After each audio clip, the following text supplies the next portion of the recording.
Most of us find ourselves in one of those situations where we're asked, "What do you mean?"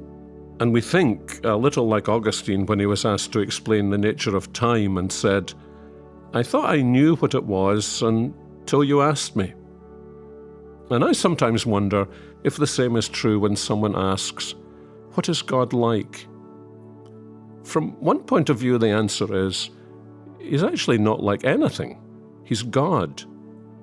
It works the other way round. What He creates and what He does are like what He is.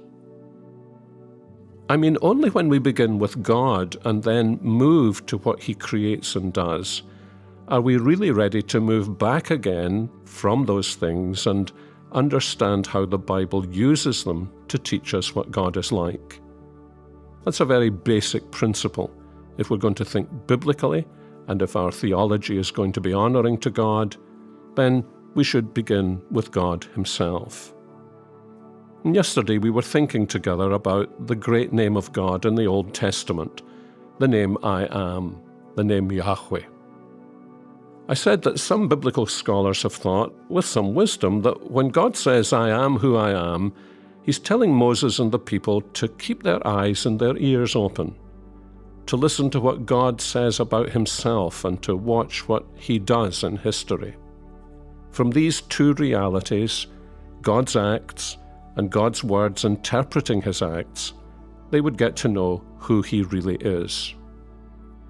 Perhaps that helps us to understand what is meant later in Exodus 6, when God says to Moses that although He appeared to Abraham, Isaac, and Jacob, "By my name, the Lord, I am Yahweh, I did not make myself known to them."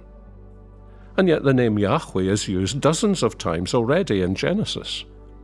It's possible, of course, that the people didn't know it at all and had never heard it.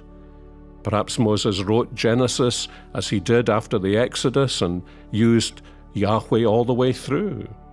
Or perhaps he simply wanted to indicate that the God of Exodus was the God of creation and covenant and providence in the lives of Abraham, Isaac, and Jacob.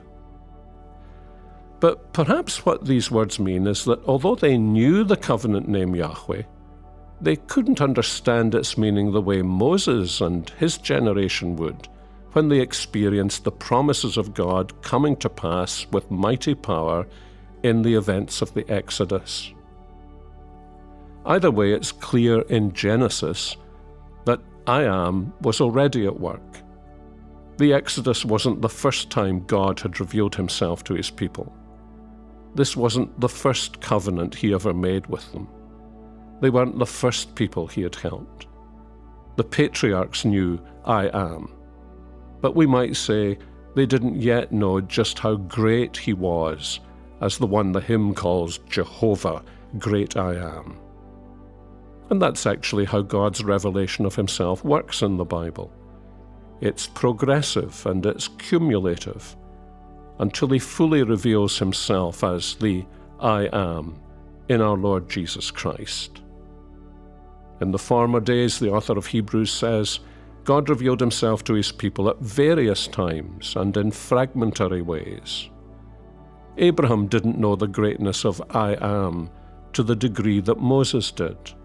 And if the truth were told, neither Abraham nor Moses knew His greatness the way Isaiah did. And if the truth be told, not even Isaiah knew the meaning of I Am the way you and I do. But there's a lesson for us here. Because God is the great I Am, there's no end to us growing and knowing who He is. Even when we know Him fully and sinlessly as human beings, we know that He's even greater than we can comprehend. And that's one of the marvelous things about being a Christian.